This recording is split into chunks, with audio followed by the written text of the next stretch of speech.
नमस्ते, मेरा नाम है अंकित मौर्य और मैं आप सभी का स्वागत करता हूं आपके अपने इस यूट्यूब चैनल जॉब मंत्रा पे।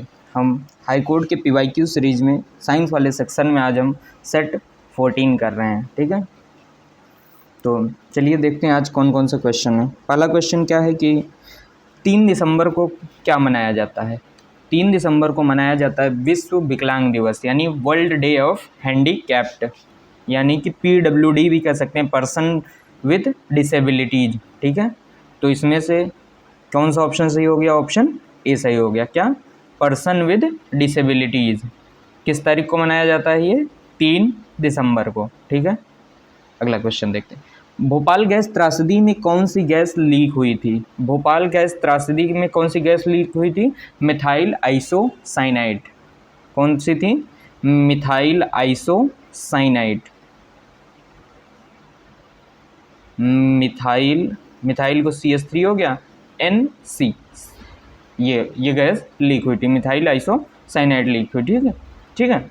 और ये लीक कैसे हुई थी? जो यूनियन कार्बाइड थी, जो कीटनाशक बनाने का कारखाना था, उसी से ये गैस लीक हुई थी। कहाँ से लीक हुई थी? यूनियन कार्बाइड जो कंपनी थी, वहीं से ये लीक हुआ था। तो इसका क्या ऑप्शन सही था? मिथाइल आइसोसाइनाइड, ठीक है।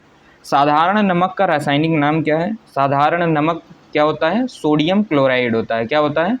सोडियम क्लोराइड, यानी NaCl होता है। NaCl यानी सोडियम क्लोराइड। इसका क्या ऑप्शन सही हो गया? ऑप्शन बी सही हो गया। ये सब इसमें जो पुराने वाले सेट हैं उसमें उतने अच्छे क्वेश्चन नहीं है, लेकिन जो अभी जो हमने आपको स्टार्टिंग के सेट कराए हैं, वो अभी जो हाल फिलहाल में एग्ज़ाम हुए थे उनका ये वो सेट था। जो ये अभी करा रहे हैं हम, जो ये बाद वाले सेट हैं, ये पहले का आए हुए पेपर हैं। तो आप देखेंगे कि इनमें उतने अच्छे क्वेश्चन नहीं है। क्वेश्चन का लेवल जो अभी हाल फिलहाल में जो एग्ज़ाम्स हो रहे हैं उनमें बहुत अच्छे अच्छे क्वेश्चन बन रहे हैं, ठीक है। तो जो आप स्टार्टिंग वाले हैं उनको आप अच्छे से करिएगा। इनको आप देख के बस ऐसे जा सकते हैं कि आपको एक रेफरेंस रहेगा कि हाँ, इन टॉपिक से भी क्वेश्चन बन सकता है, ठीक है। बुढ़ापे से संबंध अध्ययन की शाखा को क्या कहते हैं? बुढ़ापे से संबंध यानी जिरंटोलॉजी, यानी क्या होता है? जिरंटोलॉजी क्या होता है? Branch of study related to ageing is called gerontology. क्या बोलते हैं? जेरेंटोलॉजी। इसका क्या ऑप्शन सही हो? ऑप्शन बी सही हो गया, ठीक है। ये जो ओंकोलॉजी क्या होता है, बाकी का ऑप्शन भी देख लेते हैं। ओंकोलॉजी रिलेटेड होता है कैंसर से संबंधित चिकित्सा के लिए। किससे संबंधित होता है ये? कैंसर संबंधित। क्या चीज़? ओंकोलॉजी। टेराटोलॉजी क्या होता है? टेराटोलॉजी होती है शारीरिक विकास की असमानताओं का अध्ययन करने के लिए। किसके लिए? जो शारीरिक विकास से संबंधित जो असमानताएं हैं, शारीरिक विकास संबंधी असमानताओं के अध्ययन के लिए होता है। और जो ऑर्निथोलॉजी क्या होता है? ये पक्षियों से संबंधित अध्ययन होता है। किससे? पक्षियों से संबंधित अध्ययन के लिए क्या होता है? ये ऑर्निथोलॉजी होता है, ठीक है। चारों ऑप्शन समझ में आ गया। और इसमें से चारों में से कौन सा सही है? जेरेंटोलॉजी, ठीक है। वो बुढ़ापे से संबंध अध्ययन की शाखा को कहते हैं। मानव शरीर में सबसे बड़ी ग्रंथियाँ, ये वाला क्वेश्चन हर दूसरे सेट में, लीवर से रिलेटेड आपको हर दूसरे सेट में एक क्वेश्चन देखने को मिल जाता है। जैसे पित्तरस का pH क्या होता है, सब शरीर की सबसे बड़ी ग्रंथि क्या होती है, यानी कि ये यकृत से रिलेटेड आपको एक आध कुछ न कुछ क्वेश्चन दिख ही जाएगा, ठीक है। इसमें से क्या सही है? मानव शरीर में सबसे बड़ी ग्रंथि क्या है? लीवर, ठीक है। तो आप इसको टिक कर सकते हैं कि जो लीवर से रिलेटेड जितने भी फैक्ट हैं, चाहे लीवर से रिलेटेड कोई भी फैक्ट है कि वो कितना बड़ा होता है, कितने ग्राम का होता है, उससे निकलने वाली नली कहाँ जाके मिलती है, ठीक है, उससे निकलने वाला जो रस है उसका pH की वैल्यू कितना होती है, उसका काम क्या होता है, सब कुछ आपको अच्छे से करना है, ठीक है।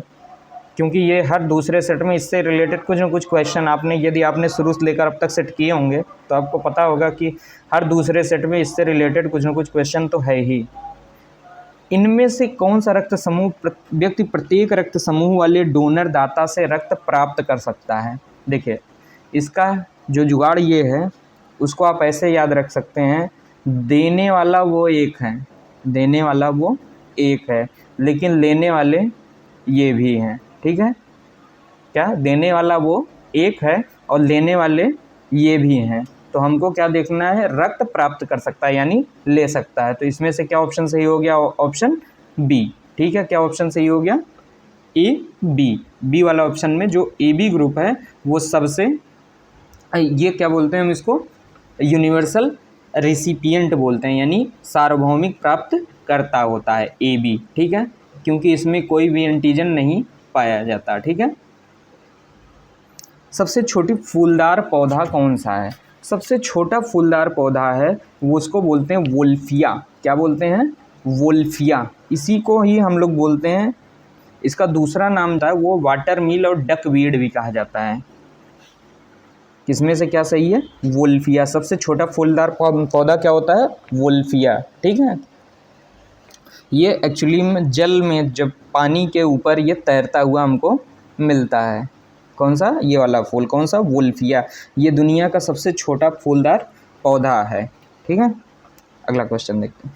चिलगोजा किस चीज़ का एक बीज है? चिलगोजा एक्चुअली में होता क्या है? चिलगोजा एक ड्राई फ्रूट है, ठीक है। ये अखरोट की ही तरह होता है। इसी को इंग्लिश में क्या बोलते हैं? पाइन नट। क्या बोलते हैं इसको? पाइन नट, ठीक है। चिलगोजे को इंग्लिश में क्या बोलते हैं? पाइन नट। ये एक ड्राई फ्रूट है, ठीक है। इसका नाम, ये किस चीज़ का बीज है? ये पाइनस जिराइडियाना, पाइनस जिराइडियाना का, ठीक है। ये कौन सा ऑप्शन है? ये ऑप्शन बी सही है। पाइनस जिराइडियाना का ये बीज होता है, ठीक है। ये क्या है? एक ड्राई फ्रूट है, ठीक है। रोडोडेंड्रॉन की विशिष्ट प्रजाति है। देखिए, जो ये रोडोडेंड्रॉन होता है ये अल्पाइन क्षेत्र में पाया जाता है। कहाँ पे? ये अल्पाइन जोन में। कहाँ पे ये मिलता है? अल्पाइन वाले रीजन में मिलता है, ठीक है। अगला क्वेश्चन देखते हैं। लौंग क्या है? लौंग एक्चुअल में ये एक बड होता है। फ्लावर का जो बड होता है, कली होता है, उसी को हम तोड़ के बनाते हैं लौंग। और ये लौंग कौन से पेड़ से निकलता है? तो इसको ध्यान रखिएगा, ये उसको बोलते हैं यूजीनिया कैरियोफाइलेटा। क्या बोलते हैं इसको हम? यूजीनिया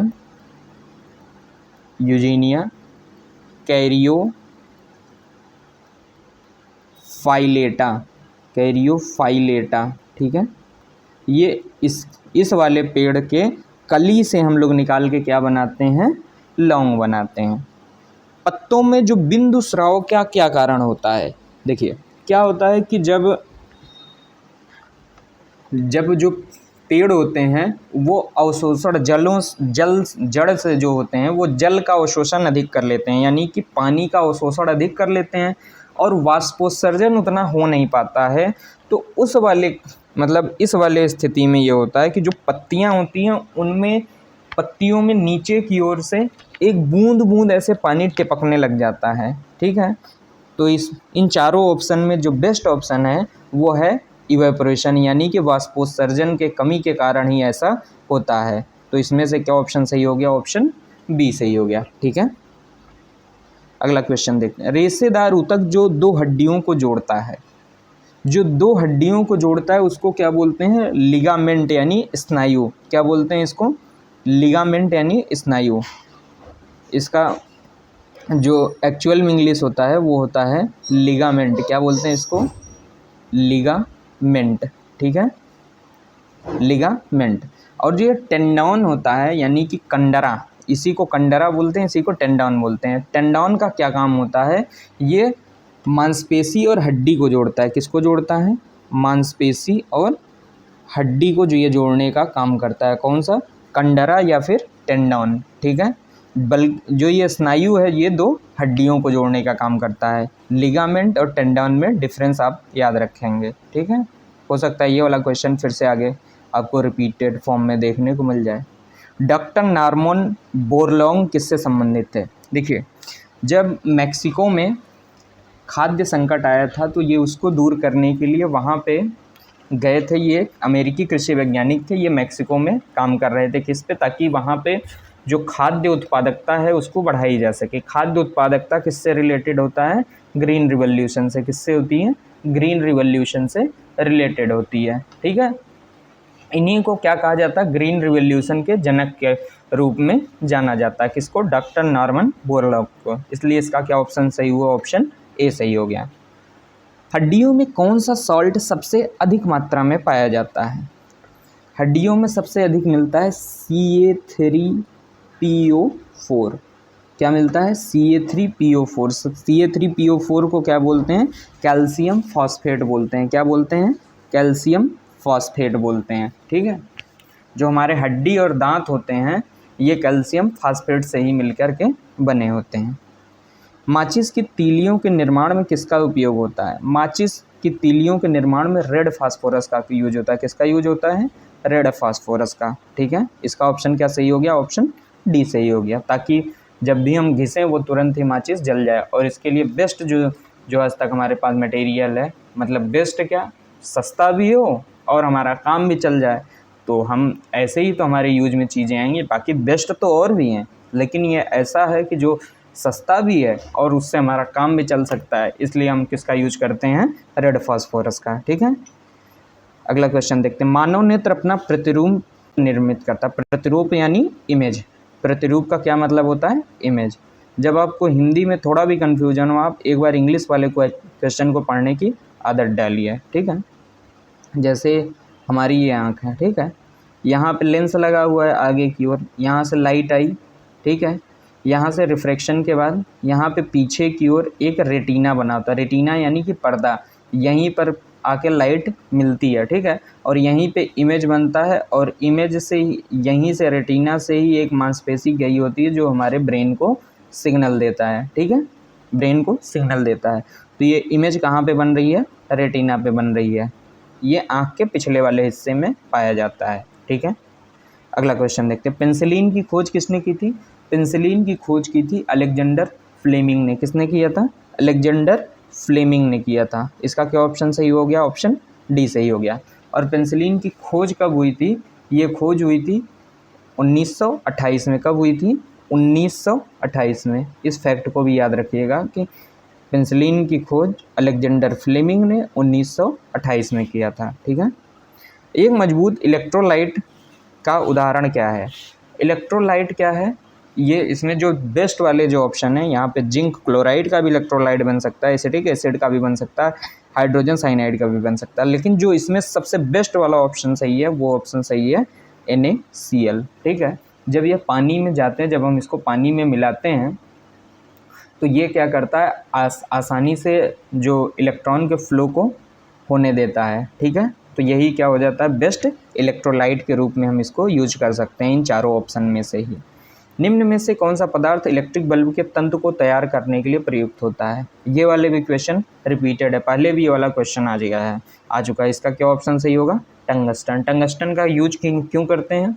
जब इलेक्ट्रिसिटी फ्लो होगा तो इसका रेजिस्टेंस ज़्यादा होगा, रेजिस्टेंस ज़्यादा होगा तो यानी कि हीट ज़्यादा जनरेट होगी, और हीट ज़्यादा जनरेट होगी तो ऐसा हमको कुछ चाहिए जो बहुत ज़्यादा हीट होने पर भी वो पिघले नहीं, यानी कि हाई मेल्टिंग पॉइंट होना चाहिए। तो ऐसे हमारे पास क्या उपलब्ध है? टंगस्टन यूज होता है। ठीक है, तो इसमें से क्या ऑप्शन सही हो गया? ऑप्शन डी सही हो गया।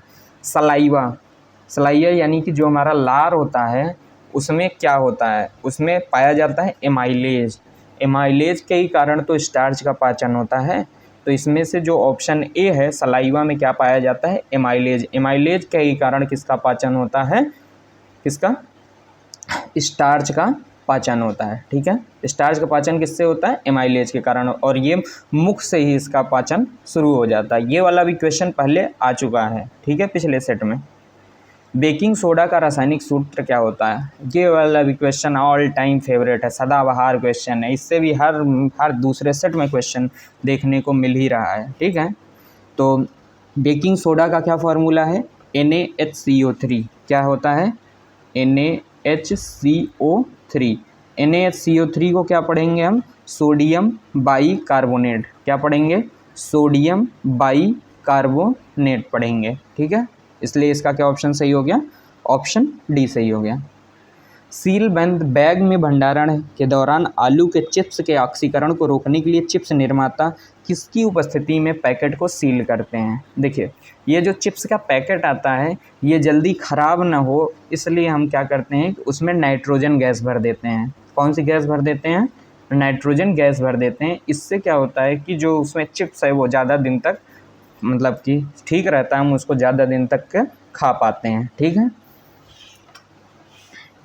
दो जीवों के बीच संबंध जिसमें एक को लाभ होता है जबकि दूसरे को न नुकसान होता है और न ही लाभ होता है, तो इसको क्या बोलते हैं?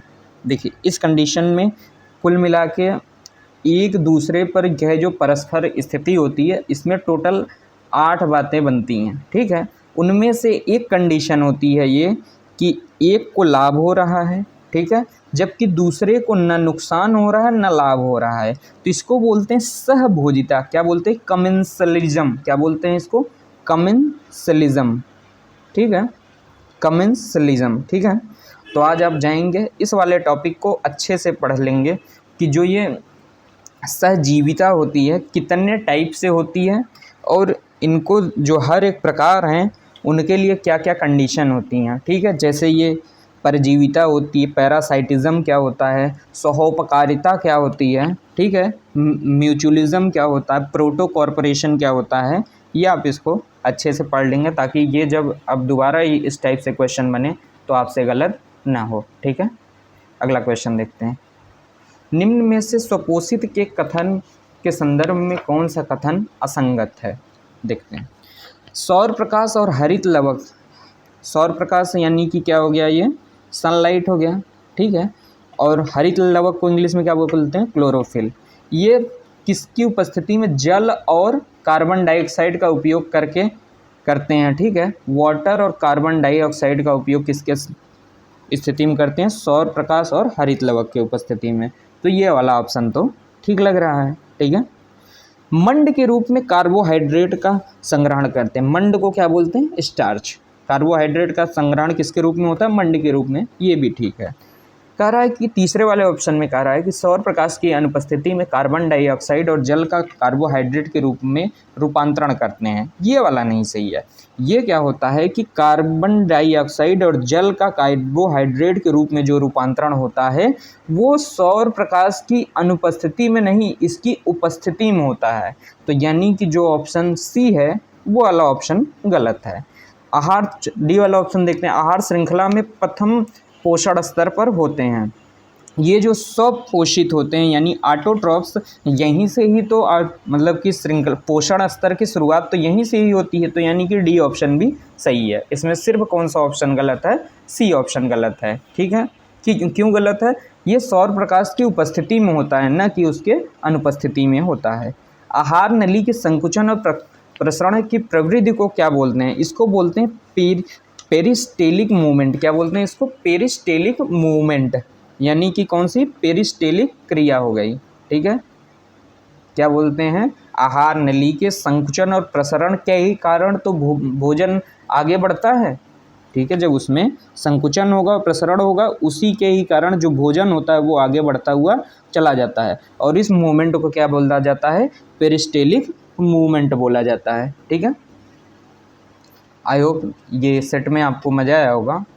आपके 25 में से मुझे लगता है कि यदि आपने इसको ढंग से किया होगा तो 25 में से आपके मिनिमम 21 या 22 तो सही होने ही चाहिए। ठीक है, क्योंकि अब आपको लगभग कई सारे क्वेश्चन रिपीटेड थे और ये वाला जो सेट था इसमें क्वेश्चन भी सिंपल थे। तो मैं मान के चलता हूँ आपके लगभग 22 सही होने चाहिए यदि आपने लूसेंट अच्छे से पढ़ ली होगी और कंसेप्ट जितने भी अब तक के सेट कंप्लीट हुए हैं उनको अच्छे से किया होगा और उनमें से टॉपिक को ढूंढा होगा कि कौन कौन से टॉपिक से क्वेश्चन रिपीट हो रहे हैं। तो अब आपके 22 इस वाले में सही हो जाने चाहिए थे। ठीक है, यदि नहीं सही हो रहे हैं तो अभी आपको और मेहनत करने की ज़रूरत है। ठीक है, चलिए चलते हैं। Thank you.